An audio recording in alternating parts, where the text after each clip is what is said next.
Bonjour à vous et bienvenue dans ce nouveau tuto numéro 3 où on parlera plus précisément de l'autofocus et on va plus entrer dans les détails.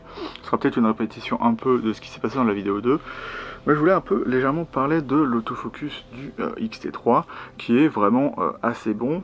Alors ça reste un mirrorless et il y a quelque chose dont je voulais revenir. On a souvent tendance à entendre les gens qui utilisent des réflexes dire qu'ils sont pas contents de la sensibilité de l'autofocus d'un mirrorless et ils ont quelque part raison là-dessus. Alors ça ne fait pas des autofocus des mirrorless des autofocus mauvais, ils sont meilleurs pour moi parce qu'ils peuvent cadrer tout le champ que vous allez essayer de cadrer.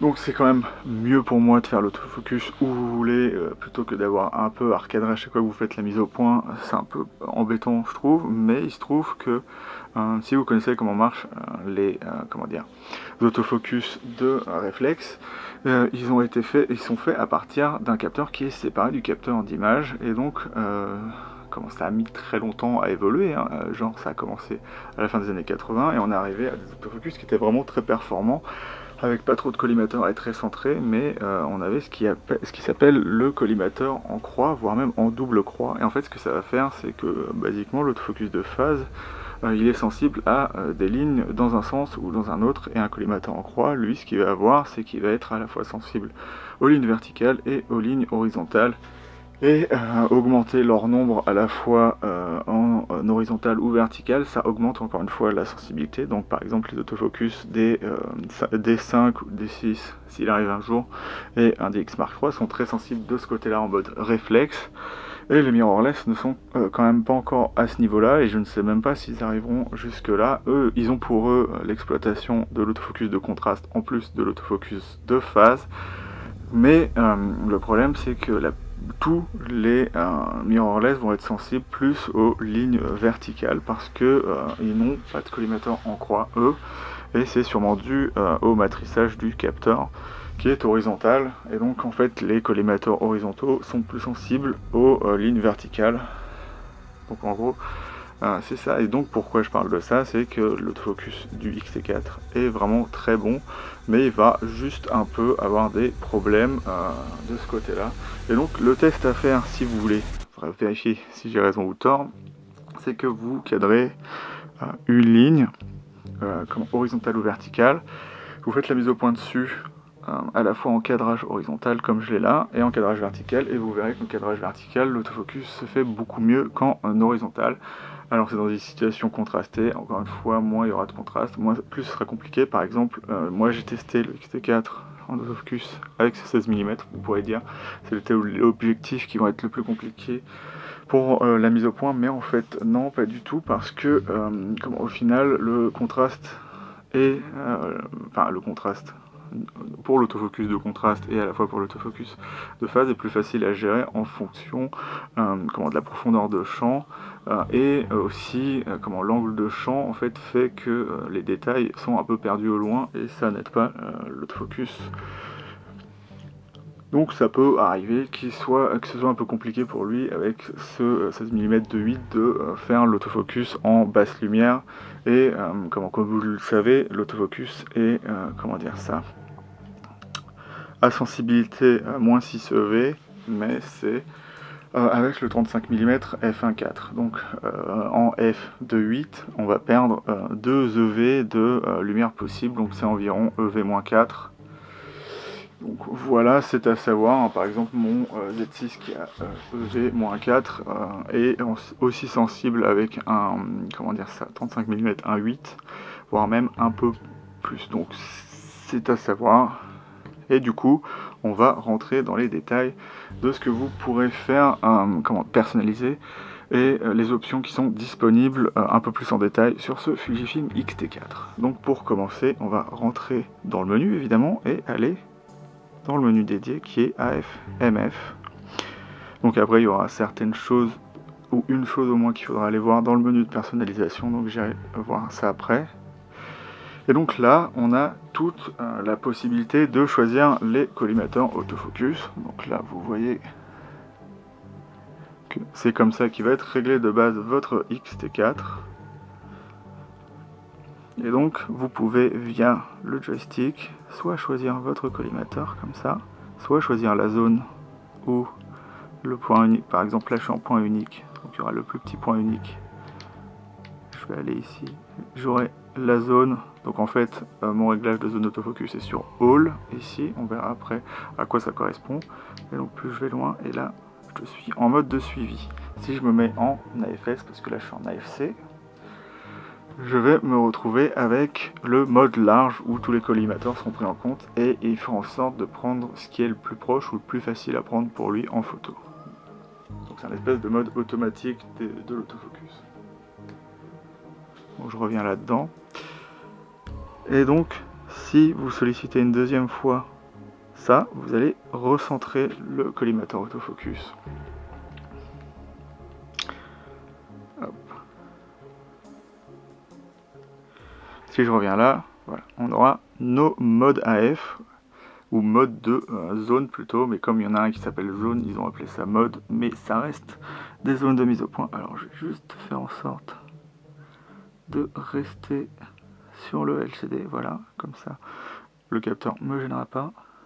Et donc en fait, on peut sélectionner indépendamment chaque zone. Alors à quoi ça sert? Si vous voulez aller beaucoup plus vite en fait et vous n'avez pas besoin de certaines options, vous pouvez rester sur d'autres. Ça vous évitera de changer des choses, comment dire, soit en étant maladroit, soit pour aller plus vite, vous choisirez qu'un mode de zone où vous pourrez choisir toutes les zones ou point unique, ou ce sera juste pour choisir la largeur de votre collimateur autofocus. Donc après on a les modes de personnalisation. Et donc là, c'est là que ça va être intéressant, c'est que par exemple quand vous êtes en AFC et que vous voulez faire de la photo sportive, c'est surtout pour ça que ça va être utile, vous avez un autofocus qui peut avoir une galère ou une autre suivant certains paramètres qui sont indépendants de l'appareil photo et qui sont plus dépendants du style de photo que vous faites. Par exemple, si c'est une course, les mouvements seront, comment dire ça, décrits à peu près de la même façon tout le temps. Par exemple, si vous prenez des avions en photo, il va falloir faire une acquisition rapide de l'avion, mais qui reste collé à l'avion directement. Par contre, si vous prenez des animaux, il faudra qu'ils puissent changer, aller vite et changer vite de cible parce qu'ils peuvent vite sortir du cadre de votre appareil photo. Enfin, cadrage, tout simplement. Donc là, on va avoir toutes les options. Donc voilà, on aura. Hop. Donc c'est, comment dire ça, des exemples. Hein. Et c'est pour ça que le mode 6, c'est le mode que vous choisissez. Moi j'ai choisi un mode moyen pour l'instant. Et on verra si je garde ce mode là, donc c'est pour la photo que je prends d'habitude, puisque j'utilise toujours l'AFC, donc j'ai mis à moitié de la sensibilité du suivi et à la moitié de la vitesse. Et donc si on va dessus en cliquant, parce que vous pouvez déjà le sélectionner avant, mais là il vous décrira à peu près ce que ça fait en fait. Hop. Et il y aura autre chose d'assez intéressant parce que normalement n'importe quel appareil photo assez élevé en gamme vous proposera la sensibilité et la vitesse de suivi, mais là ce que vous pouvez choisir c'est la prédominance de votre zone autofocus, et donc vous avez soit le choix de choisir la zone centrale comme si c'était un collimateur central étendu, donc un mode où les collimateurs extérieurs aideront le collimateur central, ou si c'est le premier collimateur qui voit la cible qui va prendre en photo. Et donc ça fait encore un autre mode d'autofocus, ce qui est assez intéressant, et donc il est dans la personnalisation de l'AFC. Donc c'est là que vous l'aurez. Hop. Donc alors ça, mis sur non, suivant le cadrage que vous aurez horizontal ou vertical, et bien le point ne changera pas. Si vous choisissez oui, on va vérifier ça tout de suite. Donc là je suis en point large, je me mets là, voilà, vous voyez, je peux choisir tranquillement ce que je fais, mais dès que je retourne, et ben je suis en point unique, je ne sais pas si vous le voyez là, en point unique simple, enfin simple, le plus petit, et j'ai un cadre, enfin j'ai une position différente parce que en fait je peux régler indépendamment que ce soit la position du collimateur ou le mode ou la zone plutôt du collimateur. Hop. Donc si on suit comme ça, c'est pour ça que j'ai montré ça en premier, l'exemple de ça. Si je reviens ici et que je mets zone de mise au point seule, ce sera uniquement la zone de mise au point qui va changer suivant le cadrage. L'option du mode d'autofocus, ou moi ce que je dirais plus la zone, et ben elle reste la même en fonction du cadrage. Donc je mets non. Alors pourquoi je mets non personnellement? Parce que c'est des situations qui vont être très très particulières. Vous en aurez peut-être besoin un jour, mais dans l'usage régulier de votre appareil photo, vous n'allez peut-être pas vouloir être gêné par le fait que si vous cadrez en vertical, vous avez le mode de suivi alors que vous ne l'avez pas demandé. Voilà, tout simplement. Donc l'affichage du point. Alors c'est assez délicat ça, parce que quand je le mets sur off, j'arrive ici, je fais l'autofocus. Voilà, je suis en mode suivi. Vous voyez, tant qu'il n'a pas réussi à faire la mise au point, ce qui peut être intéressant, ou pas, et il ne vous montrera rien. Donc ça peut être un peu délicat, parce que il faut avoir vraiment des absences pour que ce soit vraiment un problème, mais ça peut quand même être délicat si l'espace d'un instant vous vous apercevez que vous ne voyez plus votre collimateur autofocus, ce qui semble assez étrange, parce que ça pourrait être signifiant et bien pour dire ah ben voilà, vous avez mis au point, donc c'est bon, vous pouvez voir que vous avez mis au point, sauf que là, on va voir que ça ne change rien. Donc il faut être forcément soit en zone de suivi, enfin en suivi. Parce que si par exemple je me mets en zone, ça se trouve je vais me tromper, mais on va vérifier ça ensemble. Si je me mets en zone, c'est pareil. De toute façon le jaune il affiche jamais. Je vais juste vérifier ça. Ça se trouve il va si je fais hop ça, voilà, on va vérifier. Voilà. La seule chose qu'il faisait, c'est de vous montrer où se placent les collimateurs habituellement dans la zone. Voilà, c'est à peu près ça qu'il va faire. Et donc, si encore une fois, je me remets, voilà, aller plus loin. Voilà, on a ça. Mais ça m'a aussi, comme vous le voyez, enfin vous l'avez peut-être vu,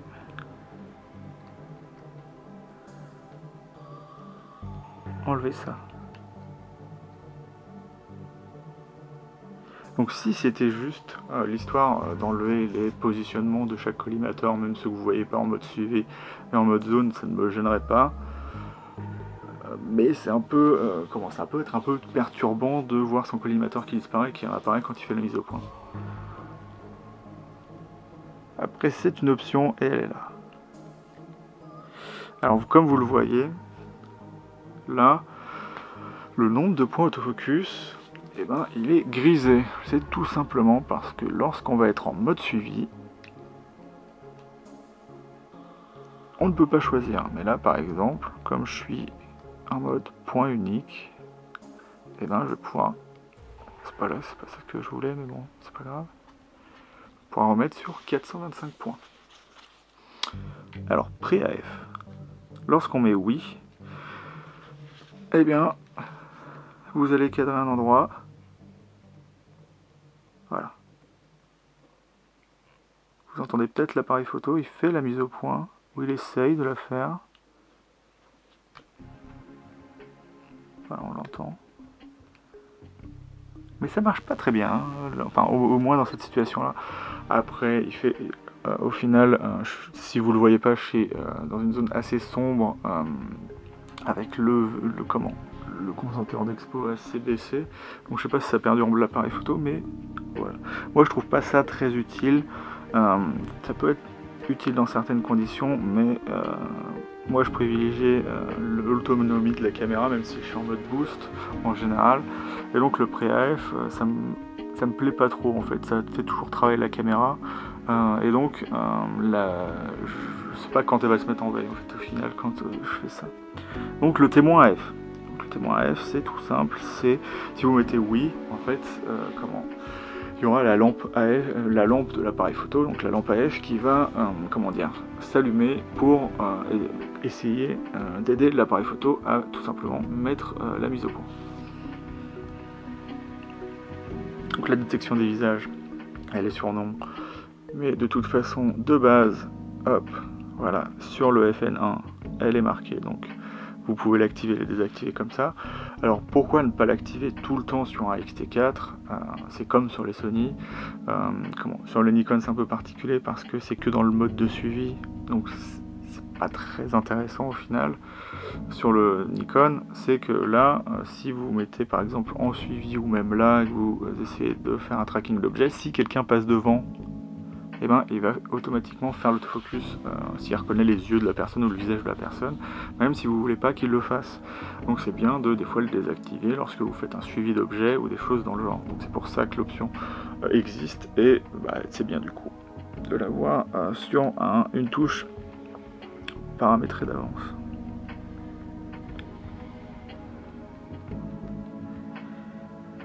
Donc AF plus EMF, donc ça va être spécialement dans un mode, c'est en mode AFS. Si vous mettez oui, vous allez pouvoir utiliser la bague de mise au point pour aider le focus en manuel. Donc ça va en gros, enlever l'autofocus pour vous laisser prendre la prise de vue en manuel lorsque vous êtes en AFS. Ça ne marche pas en AFC. Et en manuel, ce qui est assez marrant, c'est que vous pouvez utiliser l'AFC à tout moment, sauf que lorsque vous finissez, et que vous appuyez sur le déclencheur, il va se remettre en manuel. Donc ce qui est bien dans le mode manuel, au final, ça va être que vous pouvez juste aider à faire la mise au point et précisément après pouvoir faire la mise au point manuellement, notamment grâce aux assistants de mise au point. Donc l'assistant standard, il n'y a aucune différence avec l'autofocus, c'est vous qui regardez l'image et si elle est nette, vous vous dites oui, je vais prendre en photo. Mais sinon, on a des choses qui sont plus ou moins intéressantes, je trouve. Hop, voilà, et donc si je fais ça et que je reviens en manuel, puisque ça marche en manuel, et mettons que je vais mettre au point au fond là-bas. Voilà. C'est ce que ça fait. J'ai pas vraiment vu la différence là tout de suite, mais si ça vous intéresse, ça peut être utile. Moi je trouve que le mode d'après est beaucoup plus utile pour ça. C'est, enfin pas celui-là, mais celui d'après encore. Là on a un micro-prisme, donc ça reproduit ce qu'on avait au temps des réflexes, c'est que vous voyez normalement, c'est pas flagrant, mais la zone de mise au point, en fait le micro-prisme doit disparaître pour que la mise au point soit faite, tout simplement.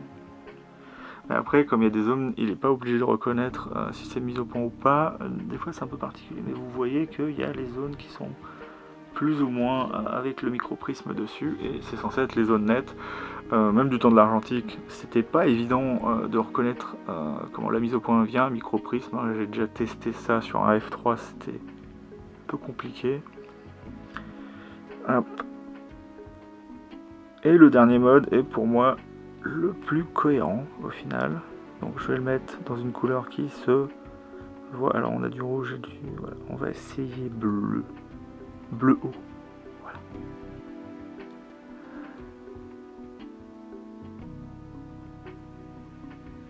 Alors je vois rien du tout. Est-ce que je suis bien dans le bon mode?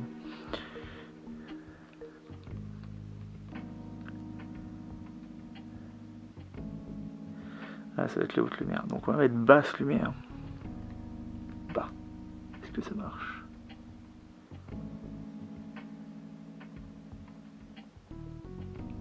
Testons une autre couleur.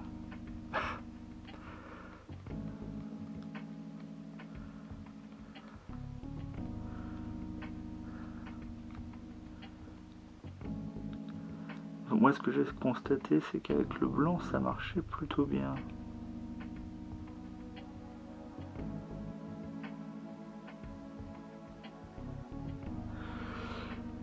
Ok. On va vérifier.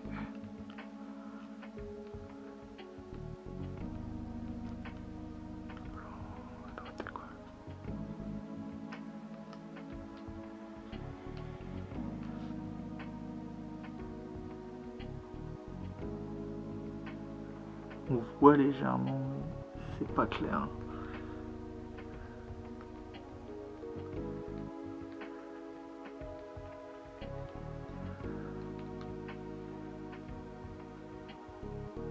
Si là on le voit. Les zones blanches elles vont être un peu plus... je sais pas si vous pouvez le voir parce que j'ai déjà mis la compensation de l'exposition et de l'appareil photo très bas pour que je puisse à la fois avoir l'appareil photo bien exposé et l'écran à peu près bien exposé. Je vois que c'est peut-être un peu encore... Hop, voilà. C'est peut-être un peu trop pour l'appareil. Quand même faire comme ça.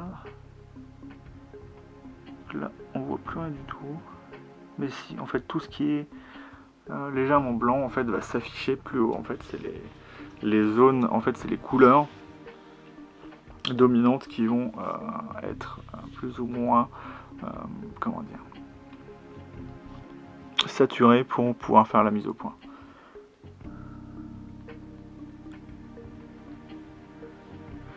Donc la vérification AF, donc encore une fois, ce qui va être le plus compliqué à comprendre dans cet appareil photo. Donc, je suis là pour vous expliquer quand s'appliquent les options, la vérification AF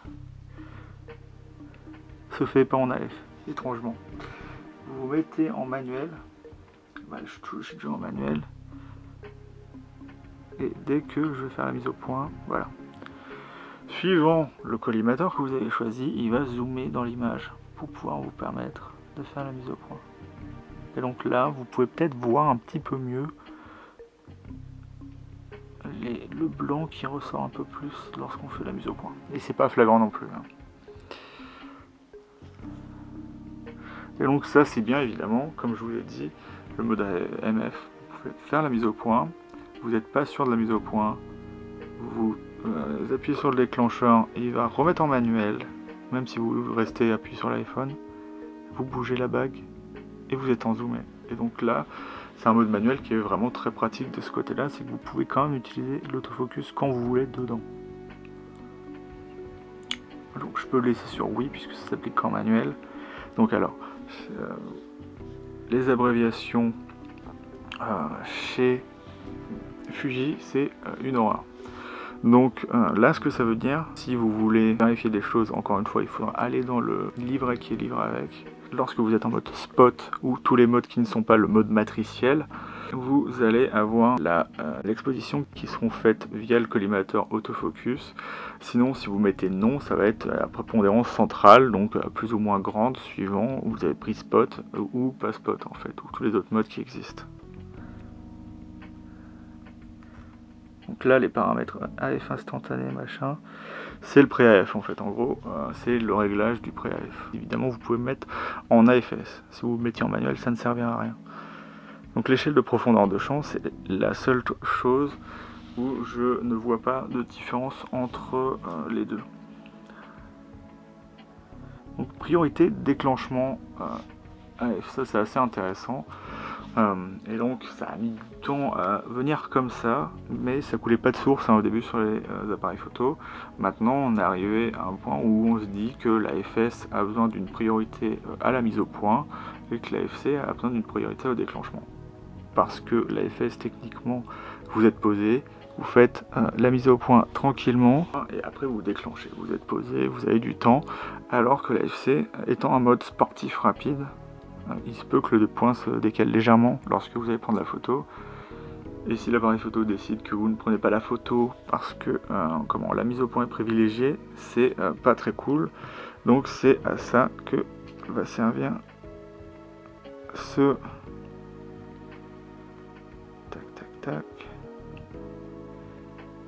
ce mode priorité déclenchement AF. Donc je vais quand même remettre en FC.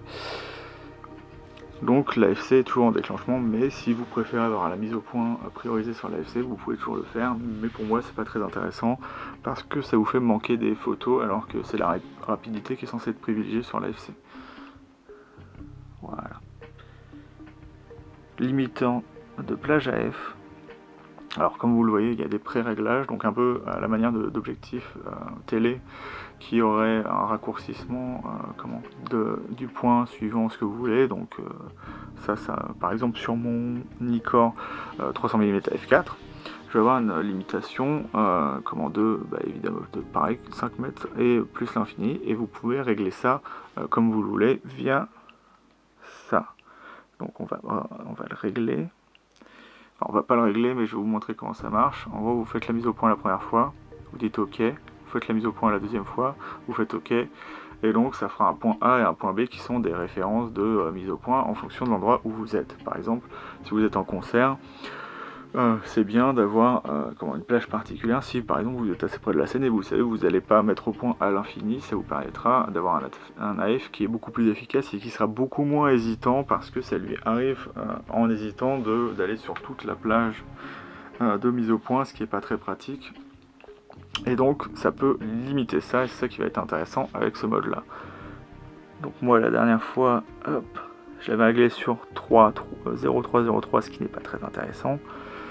Donc on va mettre non, mais c'est une option qui est vraiment très intéressante, et c'est un des seuls appareils photo qui existe qui vous permet de faire ça.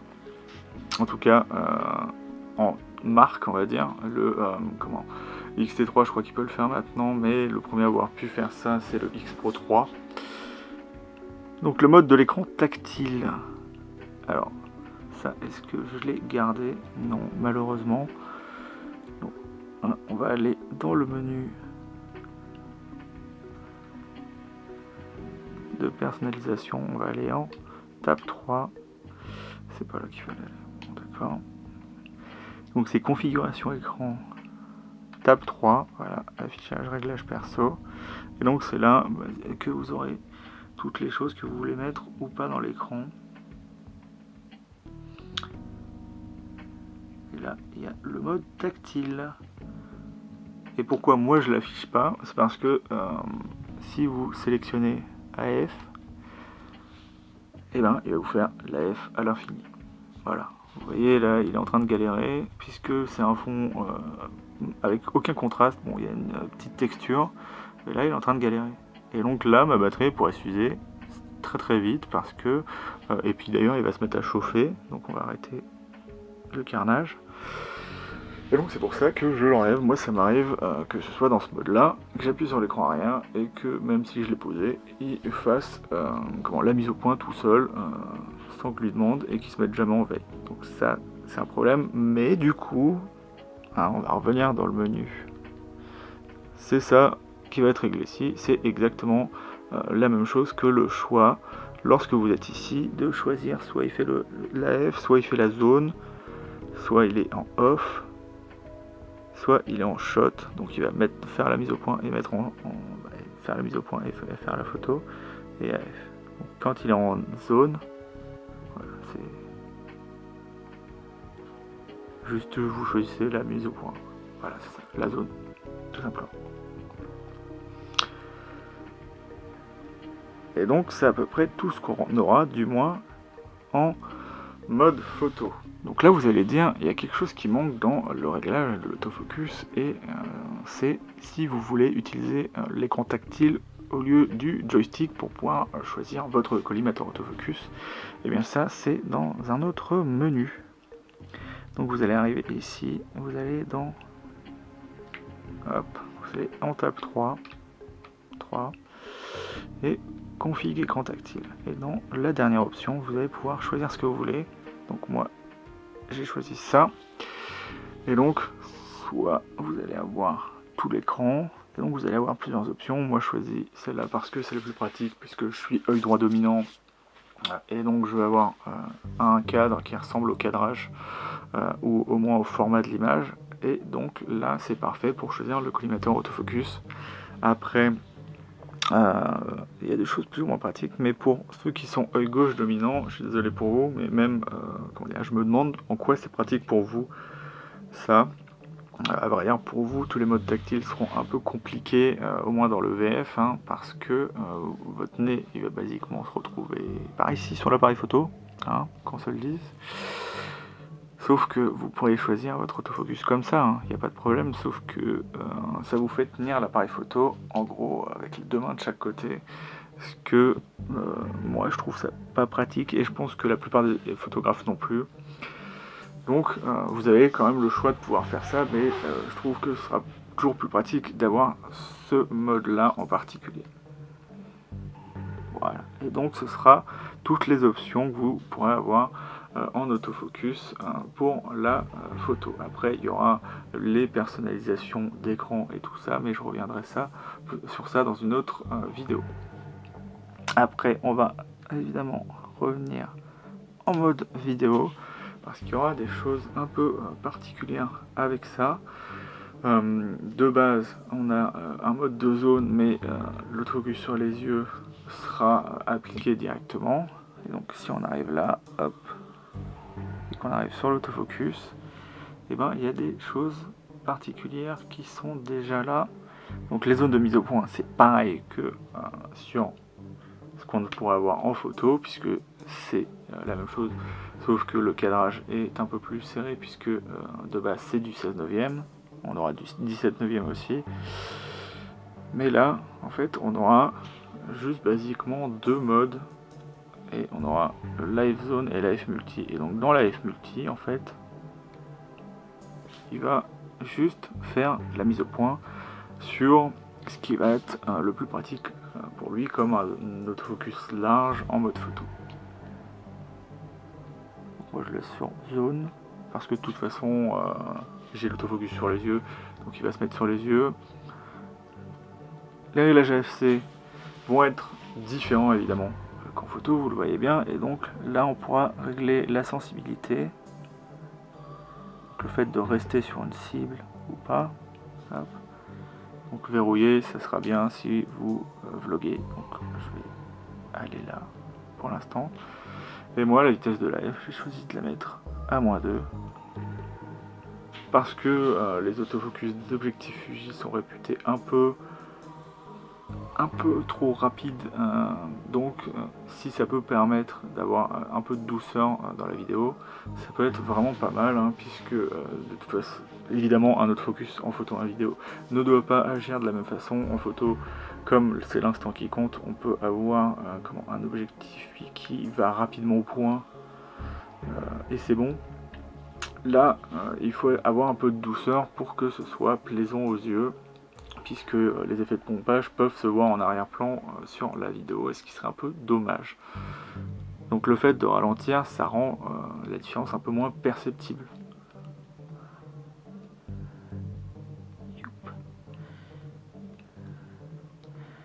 Lampe témoin F, alors encore une fois, c'est encore une chose qui est différente de la photo. La lampe témoin, ça gêne que votre sujet, et lorsque vous prenez la photo, vous ne voyez pas qu'il y a la lampe témoin.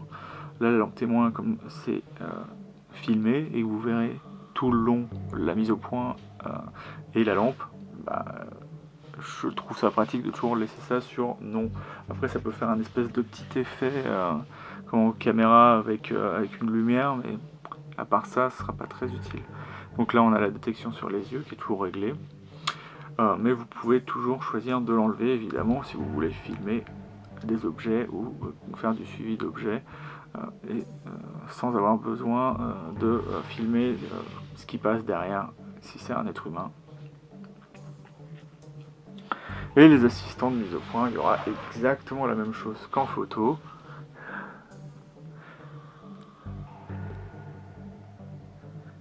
Donc la vérification à F, la F instantanée, l'échelle de profondeur de champ, le limiteur, l'écran tactile qui est réglé sur zone, donc le meilleur réglage pour moi possible en tactile, parce que je déteste comment juste toucher mon écran arrière et qu'il prenne une photo.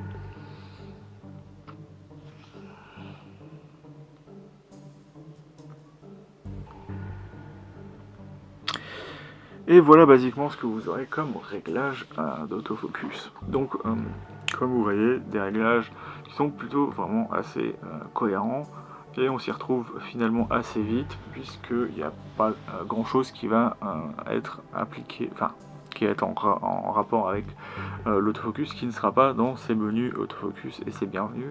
C'est pas comme chez Sony par exemple où pour tout comprendre il faut aller partout et faire tout dans un menu personnalisé pour avoir des menus qui se tiennent un peu. Donc voilà, c'est la fin de cette vidéo tuto numéro 3 où on aura vu un peu ce qui se passe du côté de l'autofocus du Fujifilm X-T4. Alors encore une fois, c'est pas une vidéo de test d'autofocus, hein, c'est évidemment tout ce que vous pourrez faire en option. C'est plus une vidéo qui vous permettra ou pas d'acheter le X-T4 si vous le voulez. Après, s'il y a des choses en particulier que vous ne comprenez pas, il faut revenir au manuel évidemment. Il est beaucoup plus intéressant que les autres manuels d'appareil photo. Par contre, il ne vous permettra pas de savoir certaines choses comme les spécifications de l'appareil photo, des choses dans le genre. Mais là, je m'éloigne du sujet. Donc, si vous avez aimé cette vidéo, mettez un pouce levé. Si vous n'avez pas aimé, dites toujours pourquoi, ça fera plaisir, au moins de savoir pourquoi. Et moi, je vous dis salut et à bientôt.